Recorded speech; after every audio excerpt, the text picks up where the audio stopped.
Allah Ta'ala mempermudahkan urusan kita. Amin insya-Allah. Jadi insya-Allah pada malam ini kita nak bincang bab sabar. Sabar ini apa dia hadis sekalian? Sabar ini menahan diri daripada marah atas sesuatu yang tidak disukai. Dalam hidup hadis sekalian banyak benda yang kita tak suka. Allah Ta'ala jadikan bukan apa dia? Bukan yang dinamakan saja-saja. Dalam adik-beradik ada yang dinamakan kita tak suka dengan adik-beradik kita. Dengan abang kita, dengan adik kita, kita menyampah. Tengok menyampah.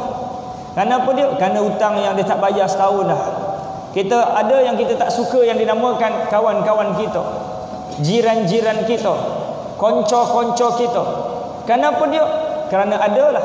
Ya, kerana dalam hidup ini kata ulama, kita akan ditemukan dengan dua jenis orang. Yang pertama apa dia? Yang pertama orang yang suka menyusahkan kita.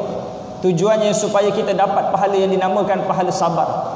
Yang kedua, orang yang mana Allah Ta'ala datangkan dalam hidup kita yang suka membantu dan menolong kita. Tujuannya supaya kita belajar yang dinamakan erti syukur hadirin sekalian. Jadi hadirin hadirat yang dirahmati Allah sekalian, apa jua bentuk perkara yang kita tak suka itu, kita diajar supaya sabar dan sabar. Kita ambil contoh bagaimana hadirin sekalian sifat sabarnya baginda Rasulullah. Suatu hari ada orang yang mana mencela, mencaci baginda Rasulullah. Rasulullah berjalan ni, dia ikut, dia follow dia caci dan terus mencaci. Sehinggalah sampai apa dia? Di depan pintu rumah baginda Rasulullah. Lalu Rasulullah berdiri, tunggu bila nak habis dia caci ni. Rasulullah terus dengar sampai apa dia? Sampai Rasulullah kata, ya, lama lagi ke nak caci aku ni? Lama lagi ke? Sebab saya ada banyak lagi urusan saya nak buat. Saya nak masuk ke dalam rumah, kata Rasulullah. Kalaulah kata lama lagi, andailah baiknya kamu besok datang semula, ya, untuk sambung caci maki tersebut.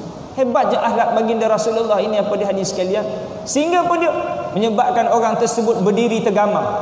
Sehingga apa dia? Dia mengucapkan kalimah syahadah, asyhadu an la ilaha illallah wa asyhadu anna Muhammadan abduhu wa rasuluh.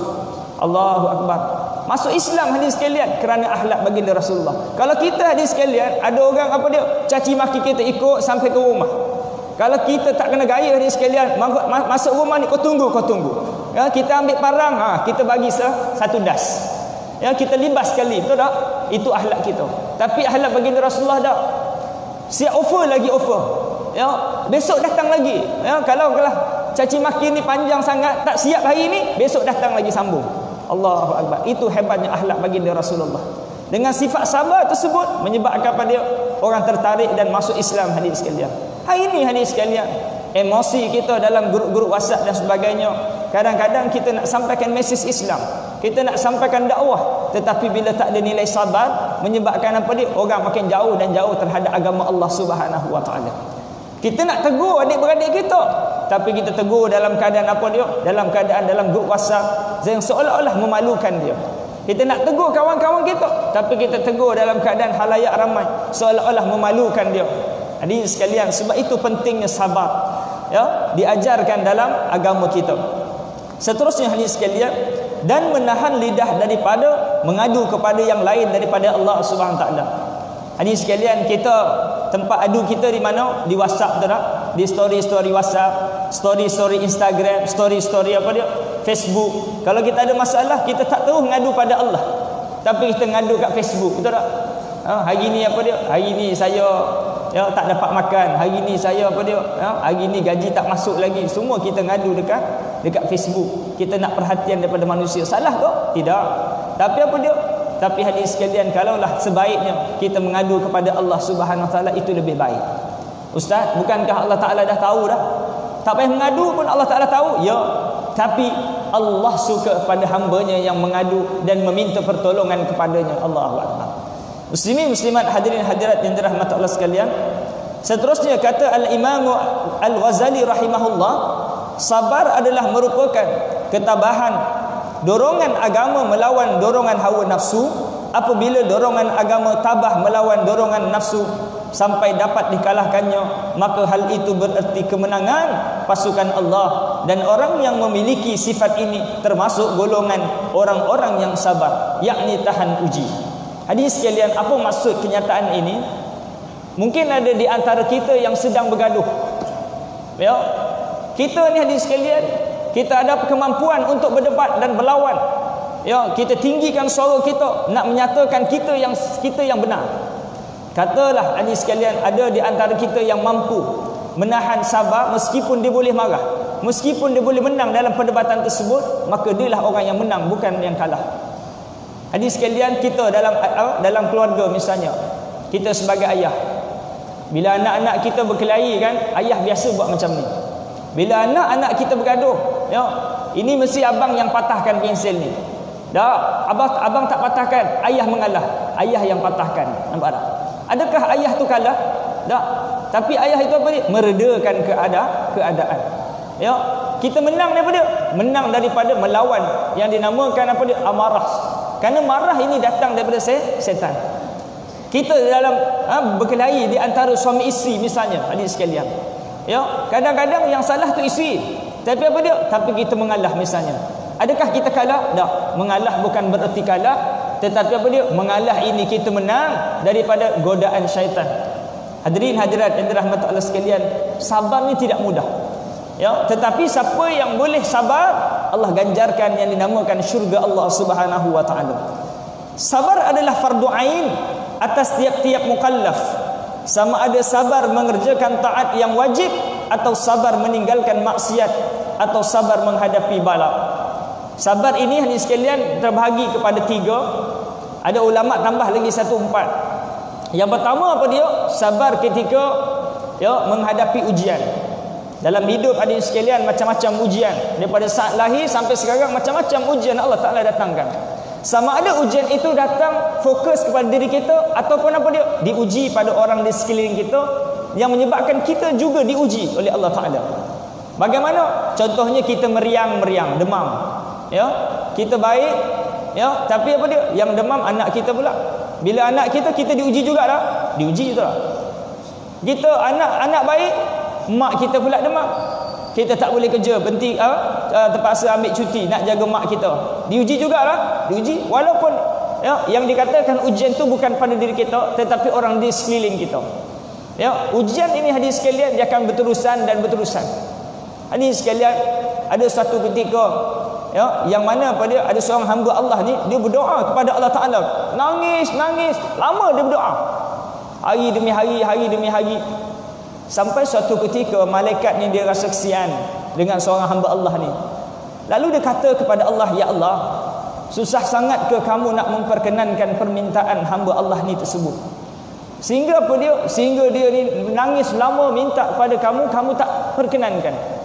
Lalu Allah Taala jawab kepada malaikat, wahai malaikat, kalaulah aku perkenankan doa seorang hamba tersebut, adakah dia akan berdoa menangis juga seperti hari ini? Nampak tak?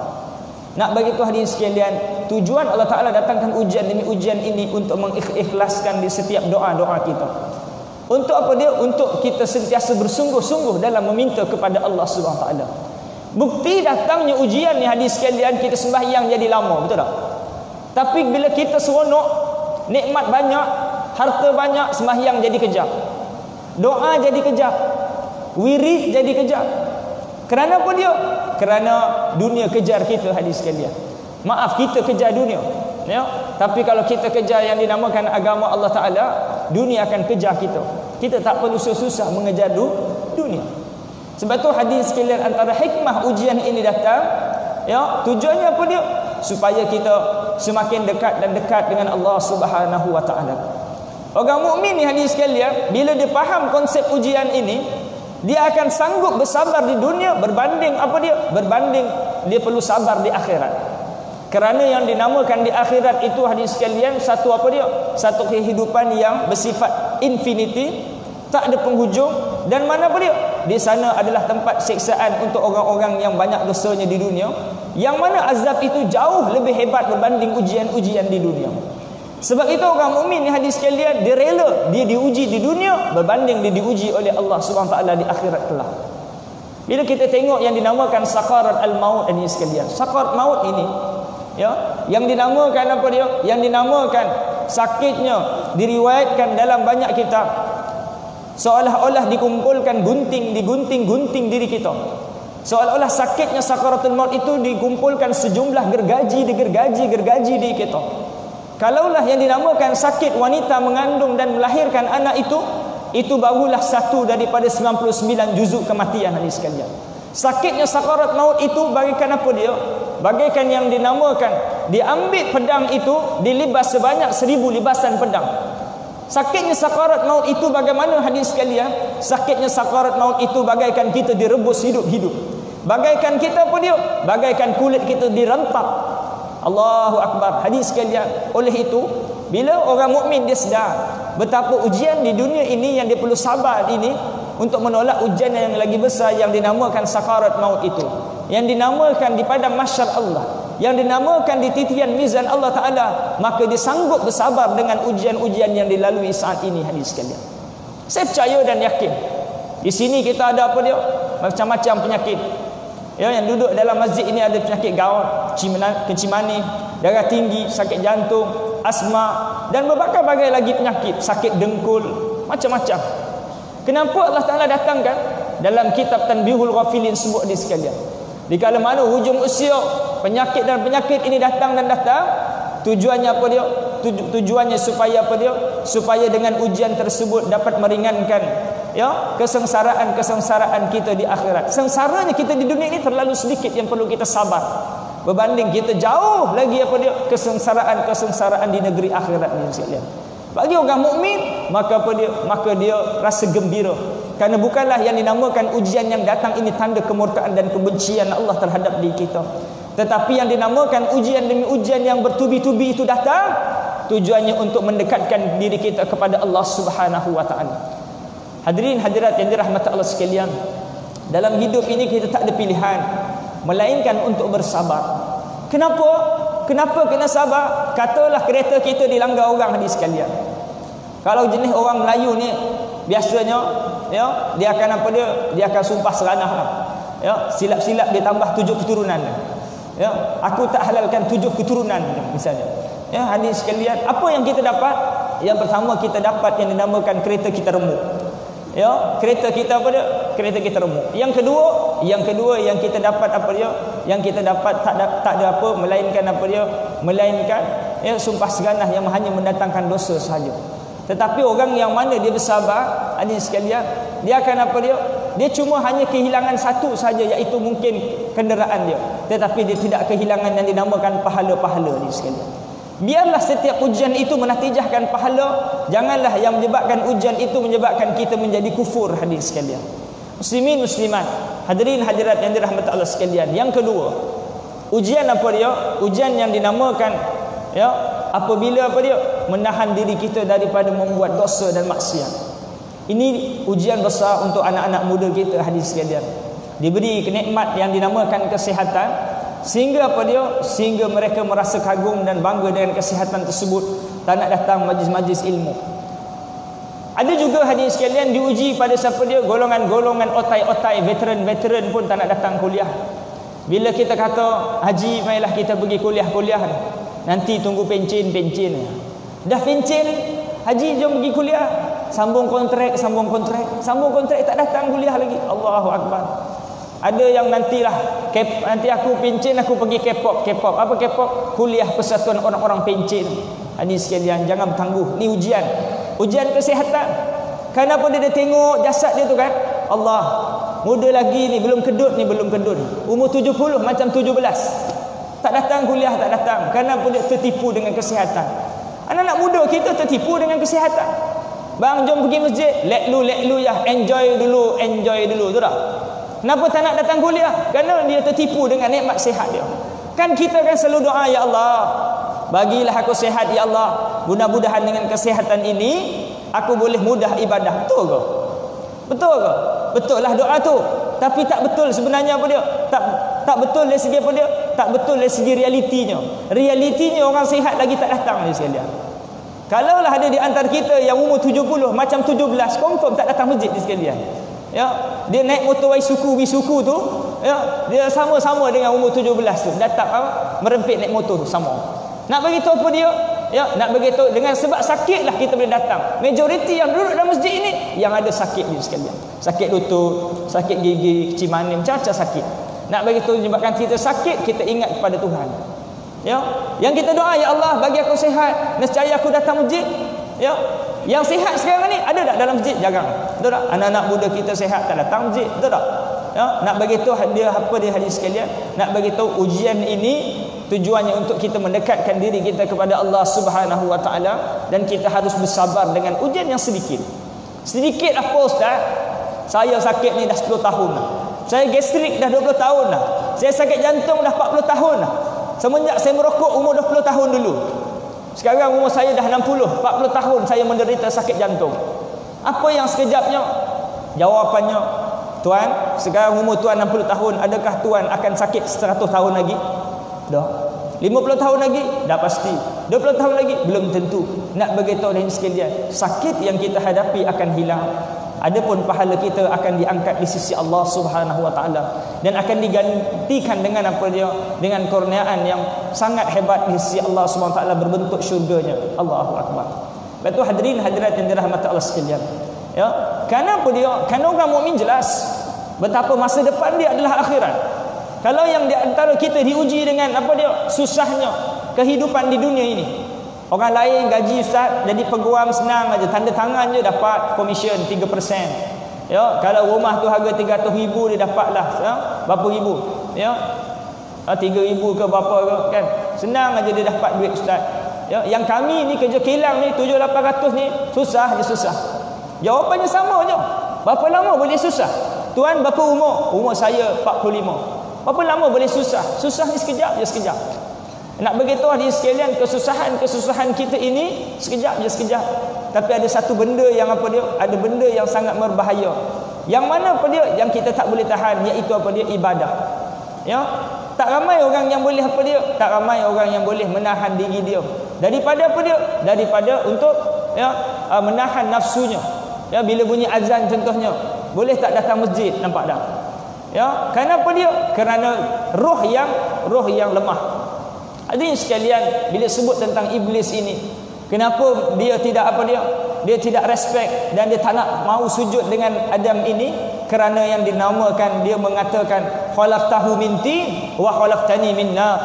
Ya Allah, kau menjadikan Adam itu daripada tanah, sedangkan aku daripada api. Kenapa aku nak sujud pada tanah yang hina? Adapun yang dinamakan malaikat ini, dia respect, tabi hormat kepada Adam. Kenapa dia? Kerana yang dinamakan roh-roh yang ada pada Adam tersebut. Kita hadirin sekalian, kemuliaan kita pada roh. Yang kita boleh duduk pada masjid pada malam ini kerana rohani kita yang kuat hadirin sekalian, bukan kerana jasad. Kerana bila roh kita kuat hadirin sekalian, dalam keadaan kita merangkak bertongkat, kita boleh datang hadirin sekalian. Kenapa dia? Kerana mempunyai roh yang kuat. Tapi kalau kita hadirin sekalian sado macam mana pun, sihat macam mana pun, tapi kalau yang dinamakan roh kita lemah, maka kita gagal untuk datang ke majlis ini. Hadirin sekalian, yang disebutkan bencana ini bukanlah yang dinamakan tsunami. Bukanlah yang dinamakan apa dia? Bukanlah yang dinamakan dengan banjir besar. Ya, itu bencana, tetapi itu hanyalah bencana yang kecil. Yang perlu kita sabar berbanding satu bencana yang paling besar apa dia? Apabila kita gagal sebagai lelaki untuk kita datang ke masjid dan ke surau hadirin sekalian. Bencana yang paling besar apa dia? Apabila kita gagal untuk baca Al-Quran pada hari ini. WhatsApp boleh baca, berasap telefon ni sekalian. Facebook boleh baca, Instagram boleh baca. Tapi Al-Quran tak boleh baca. Besok jenuh nak jawab hadirin sekalian depan malaikat. Jenuh nak jawab besok depan Allah Subhanahu Wa Taala. Allah Taala tanya, kamu busy apa kat dunia? Kita nak jawab apa depan Allah Taala? Saya busy ya Allah tengok bola. Ya. Agak-agak boleh diterima tak jawapan tu hadirin sekalian? Bila kita tanya diri kita kan hadirin sekalian, ya, apa yang menyebabkan kita sibuk sangat di dunia ini? Ya. Bila kita tanya dengan orang-orang yang dia sibuk kerja sampai dia tak nak sembahyang, apakah ujian yang besar bagi dia? Adalah ujian ketaatan kepada Allah Subhanahu Wa Taala. Ini sekalian, bila kita tanya, kenapa kamu tak nak datang masjid, tak nak pergi sembahyang? Malas. Ya. Habis tu kamu tak takut neraka kok? Siapa kata tak takut? Takut dia. Habis tu kenapa kamu tak datang pergi masjid, pergi surau ni? Harap-harap Allah Taala fahamlah aku ni jenis pemalas. Allahu akbar.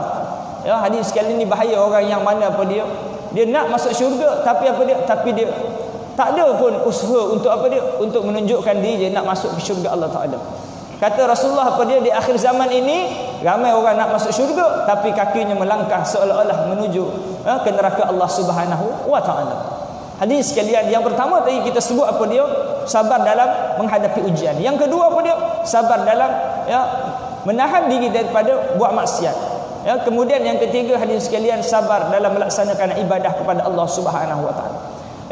Hadis sekalian, bila kita boleh berdiri lama hadis sekalian, ada nikmat dalam ibadah, inilah hadiah sebesar-besar hadiah buat orang mukmin hadis sekalian.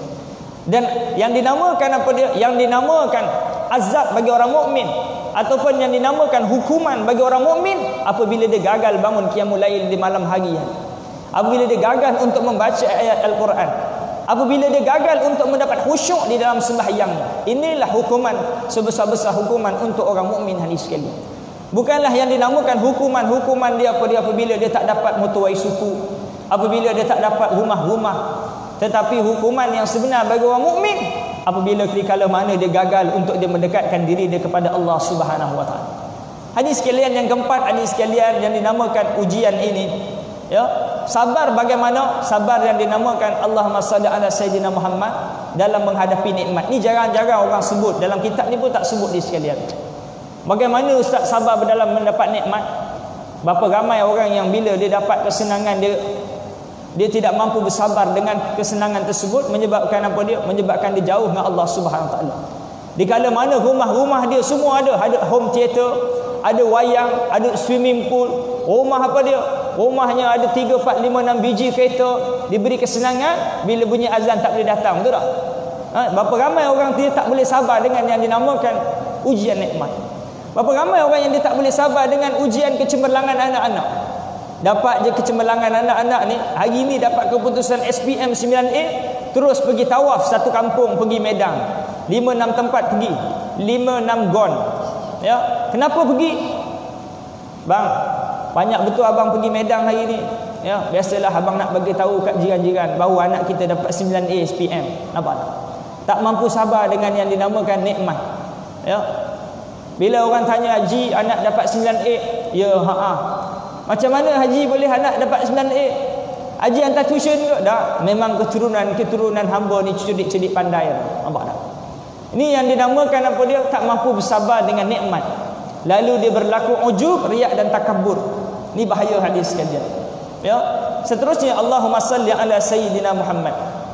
Firman Allah Subhanahu wa taala di dalam Al-Quran, surah Az-Zumar ayat yang ke-10, innama yuwaffas sabirun ajrahum bighairi hisab. Orang-orang yang sabar itu akan disempurnakan pahala mereka tanpa perhitungan lagi. Siapa-siapa yang sabar dekat dunia ni, maka apa dia? Maka dia akan apa dia? Dia akan mendapat ganjaran tanpa hisab. Tak perlu dihisab dah, masuk syurga terus.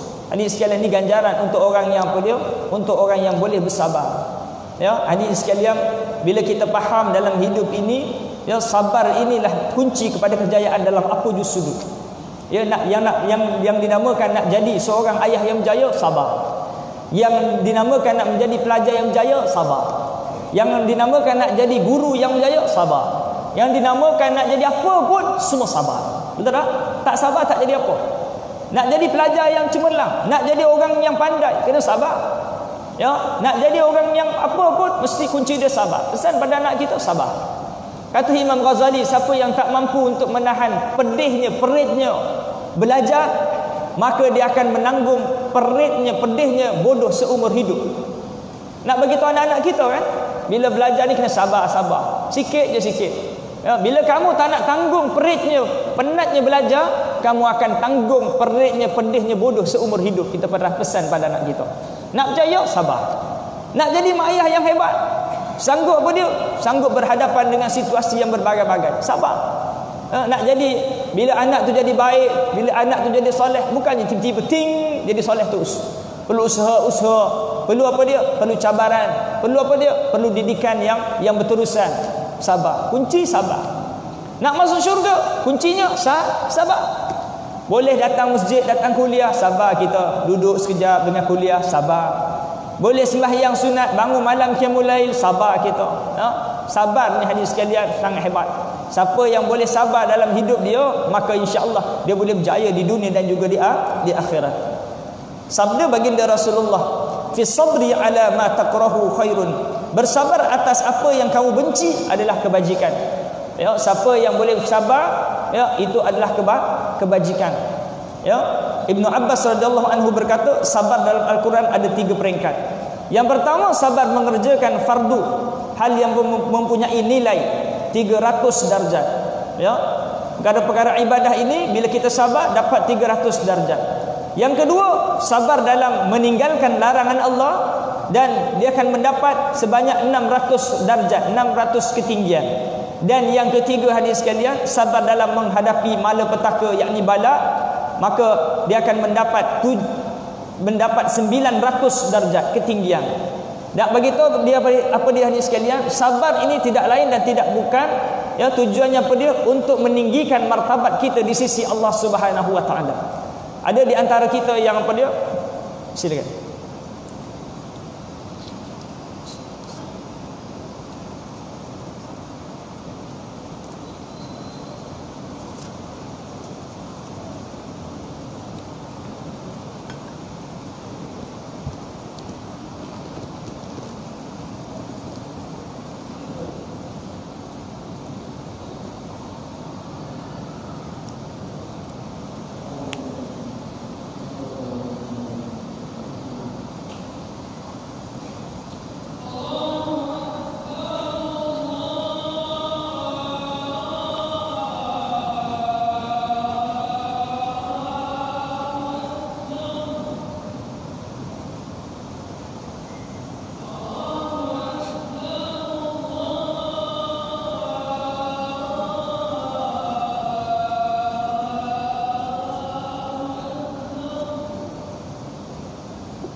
Allahumma salli ala sayyidina Muhammad.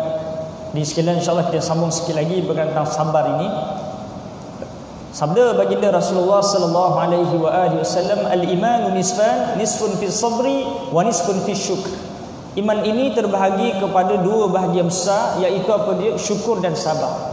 Kalau kita nak komplitkan iman kita, maka apa dia? Kita bergandingan antara syukur dan sabar. Dalam sebuah hadis menyebut sangat pelik orang mukmin ini kerana apabila semua dalam hidupnya baik. Apabila diuji, dia sabar, dan apabila dia mendapat nikmat, dia syukur, dan keduanya baik bagi dia. Orang mukmin sangat pelik. Kenapa dia? Kerana bila diuji, dia sabar, dapat pahala, dan di kala mana dia mendapat rezeki, mendapat nikmat, dia bersyukur, dapat pahala. Sebab itu bagi dia kedua-dua baik. Ini orang mukmin ni sekalian. Ya, dia keluar je masjid, slipper dia hilang misalnya, dia bersabar, dapat pahala. Kemudian dia balik rumah, beli baru, dia dapat yang baru, dia bersyukur, dapat pahala. Nampak tak? Orang mukmin ni hadis sekalian, sangat apa dia? Sangat hebat. Dalam hidup dia semua positif. Sebab itu kita kena menjadi orang yang sabar. Kenapa dia? Sabar ini meninggikan martabat kita di sisi Allah Taala. Ya, dia hadis sekalian, anak-anak perempuan kita kan sanggup tutup aurat. Kawan-kawan yang lain dedahkan aurat, masuk dalam Instagram, upload, ramai follower, ramai likers sampai 100,000. Dia sabar. Ya, anak kita sabar pakai tudung. Ada akaun Instagram juga, krik-krik adalah 1-2 follower. Yang kawan dia yang dinamakan tunjuk ya kecantikan aurat tersebut menyebabkan apa dia? Follower ramai. Bersabar hadis sekalian. Ya, barang siapa yang dia nak kemuliaan di sisi manusia, ya, ramailah follower. Ya, dalam masa yang sama dia apa dia? Dia ya mengejar kemurkaan Allah Subhanahu Wa Taala. Besok apabila dia mati, orang yang suka dia akan mula benci kepada dia. Orang, dan lagi satu situasi, barang siapa yang dekat dunia, dia nak mendapatkan keredaan Allah SWT, dalam masa yang sama orang benci dia. Disebabkan kebaikan yang dia buat, orang benci pada dia. Contoh apa dia? Contoh dakwah lah. Ya, Dr. Zakir Naik contoh kan, dia sampaikan dakwah, Islamkan orang benci pada dia. Dia memang formulanya begitu hadis sekalian. Nabi Muhammad kalau duduk rumah saja hadis sekalian, tak ada siapa nak tentang. Tapi bila Rasulullah start je apa dia? Sampaikan dakwah, masa tu mulalah kita ditentang. Kita ni hadis sekalian, kalau duduk rumah aja, pergi masjid, pergi balik tak ada siapa nak tentang kita. Tapi mula je kita pergi rumah ke rumah, pergi sampaikan dakwah, masa itulah kita akan mula ditentang hadis sekalian. Ya, bila orang mula je nak ikut kita, masa itulah kita akan ditentang. Orang yang tentang, ramai benci, ramai haters kita. Bila kita mati besok hadis sekalian, Allah akan jadikan orang yang benci kita mula sayang kepada kita hadis sekalian. Ya. Orang yang dikejar cintaan pada manusia, tapi apa dia? Dia kejar juga yang dinamakan kemurkaan Allah. Bila dia mati, orang akan mula benci kepada dia. Hadis sekalian, sebab itu kita sabar. Kat dunia ni kesengsaraan yang sementara dan akan digantikan dengan kesenangan yang selamanya. Dan isu yang terbaru hadis sekalian, kita dianjurkan untuk apa dia? Ya, beli produk muslim. Ya, beli produk muslim. Jadi mudah saja, siapa-siapa non muslim nak produknya dibeli, mengucap saja kalimah syahadah. Mudah saja ni sekalian. Kenapa kena beli produk muslim ni hadirin sekalian? Kerana ada fatwa lah. Ya, ada fatwa yang dinamakan Allahumma salli ala sayyidina Muhammad. Lagi-lagi kalau berkenaan tentang makanan dan masakan. Ada yang mengatakan harus dan ada yang mengatakan haram. Yang mengatakan haram kerana apa dia? Kerana ya, hujah ulama tersebut kerana non muslim ini dia tidak belajar istinja. Dia tak belajar yang dinamakan hukum taharah. Kita buang air ada tak cara kita? Ya, kita yang dinamakan buang besar ada tak cara kita? Ada kan? Tapi kalau yang dinamakan non muslim ni, ya, dia tidak mengikut istinja yang betul, kemudian dia uli tepung, kita beli karipap dia. Nampak tak ni sekalian? Kecualilah kita duduk di negara yang dinamakan United Kingdom, di negara-negara barat, yang mana apa dia? Yang mana ya, kita terpaksa membeli makanan tersebut kerana apa dia? Kerana yang dinamakan masyaqqah. Yang dinamakan susah nak dapat makanan-makanan yang daripada muslim tersebut. Kalau dinamakan Malaysia ini, kita ada pilihan di sekalian. Cumanya yang kita relatekan bab sabarnya apa dia? Contohnya kita nak pergi beli minyak dekat pasar raya ni, satu harga apa dia? Yang muslim buat harga yang dinamakan RM16. Ya, yang dinamakan non muslim buat harganya berapa? RM14. Itu sabarnya kita ni sekalian. Sanggup beli yang mahal untuk mendapat halal, bersih, suci. Lagi apa dia? Lagi berkah. Itu dia. Berbanding apa dia? Berbanding misalnya kita boleh je beli yang namakan murah. Tapi minyak contohnya recycle. Kita tak tahu pula recycle tu minyak daripada apa? Bimbang daripada ya masakan-masakan yang tidak halal misalnya. Di recycle kemudian kita makan jadi syubhah. Betul hadis sekalian? Ya, begitu juga kita contohnya dalam bab makanan. Ada di antara kita yang dia sangat titik beratkan. Sampai dia pergi kenduri tu, dia pergi belakang sekali dia cek. Dia cek kari ni yang dinamakan muslim ke yang non muslim buat. Kalau non muslim punya, dia pergi depan, dia ambil apa? Dia ambil nasi, dia makan mana-mana yang dia rasa dia perlu je. Sampai ke tahap itu jaga dia sekalian. Sabarnya itu dia menatijahkan kebaikan dan keberkatan. Kerana apa dia? Kerana yang masuk dalam diri dia itu benda-benda yang halal, baik, bersih lagi berkat. Menyebabkan apa dia? Menyebabkan untuk dia dekat kepada Allah Subhanahu Taala itu semakin dekat dan dekat. Tu hadirin hadirat yang dirahmati sekalian, pengorbanan dan ini tujuannya satu, untuk supaya kita makin dekat dengan Allah Subhanahu Wa Taala. Dan perlukan kesabaran untuk mendapatkan kejayaan di dunia dan di akhirat. Jadi hadirin hadirat yang dirahmati Allah sekalian, ya, kerana iman yang sempurna itu membenarkan dengan hati, mengaku dengan lidah dan mengerjakan dengan anggota. Dan tiga ini terbahagi dua bahagian. Pertama mengerjakan yang disuruh, iaitu hakikat syukur, dan kedua meninggal yang dilarang, iaitu hakikat sabar dengan maksiat. Ya, kata tuan pengarang kita, dia sabar menjauhi larangan, sabar dalam menghadapi malapetaka, sabar dalam apa dia? Sabar dalam melaksanakan ibadah itu semua ia telah dianjurkan dalam agama kita. Yang mana sekiranya kita buat perkara tersebut, insya-Allah kita akan mendapat kejayaan di dunia dan di akhirat, insya-Allah. Itulah sedikit perkongsian saya pada hari ini, hadirin sekalian. Mudah-mudahan mendapat manfaat yang banyak dalam hidup kita dan kita dapat amalkan insya-Allah. Dan sedikit hadirin sekalian iklan, ya. Hadirin sekalian, siapa yang nak hulurkan sumbangan untuk program-program dakwah saya sekitar Selangor dan Kuala Lumpur, di belakang sana ada tabung sumbangan. Mudah-mudahan dengan asbab sumbangan tuan-tuan menghantarkan hadirin sekalian ke syurga Allah Subhanahu Taala, insya-Allah. Dan kemudian siapa yang nak sumbang melalui pembelian madu pun boleh juga di belakang sana macam biasa. Boleh ambil dulu, tak ada masalah. Dekat botol ada nombor akaun, boleh transfer. Siapa ada penyakit gout, cimanih, darah tinggi, asma dan sebagainya, untuk belajar minuman sunnah itu boleh dapat di belakang sana, insya-Allah. Jadi hadirin sekalian, marilah kita sama-sama tadah tangan doa pada Allah Subhanahu Wa Taala. Auzubillahi samil alim minasyaitonir rajim. Bismillahirrahmanirrahim. Alhamdulillahirabbil alamin, wassalatu wassalamu ala asyrafil anbiya'i wal mursalin wa ala alihi washabbihi ajmain. Ya Allah, ya Tuhan kami, ampun dosa-dosa kami yang menggunung tinggi, ya Allah. Kalau Kau tak ampun dosa-dosa kami, confirm kami dihumban dalam neraka-neraka-Mu, ya Allah. Ya Allah, api laita, ya Allah. Api laita tu pun kami tak sanggup tahan pedihnya, perihnya, ya Allah, panasnya. Ya Allah, bagaimana kami mampu menanggung pedihnya dan perihnya api neraka-Mu, ya Allah. Ya Allah, ampunkan dosa besar maupun dosa kecil kami, dosa yang kami sedar maupun yang kami tak sedar, ya Allah. Kami sedar kami, ya Allah, suami-suami, ya Allah, kami gagal, ya Allah, dalam mendidik, membimbing anak dan juga isteri kami, sehingga mereka jauh daripada rahmat-Mu, ya Allah. Kalaulah kami menghadap padamu pada saat ini, ya Allah, bagaimana kami perlu menjawab, ya Allah, di setiap keculasan yang telah kami lakukan di dunia ini, ya Allah. Ya Allah, di waktu dan ketika yang masih berbaki ini, ya Allah. Ya Allah, Kau luruskan jalan-jalan hidup kami, ya Allah. Jagalah diri kami dan keluarga kami, ya Allah, agar terselamat daripada dihumban masuk dalam neraka-Mu yang panas itu, ya Allah. Ya Allah, ya Tuhan kami yang berdatangan ini, sekiranya ada ibu ayah yang masih hidup, ya Allah, rahmati dan kasihani mereka seperti mana mereka membesarkan kami dengan penuh kasih sayang, ya Allah. Ya Allah, ada di antara kami yang mak ayahnya telah kembali ke rahmatullah. Tahun demi tahun kami kehilangan orang yang kami sayang, ya Allah. Kami telah kehilangan doa-doa mustajab, ya Allah. Kami rindu, kami nak peluk mak ayah kami. Kami rindu, kami, ya Allah, kami nak mak ayah kami suap nasi dalam mulut kami. Kami rindu bebelan demi bebelan mak ayah kami.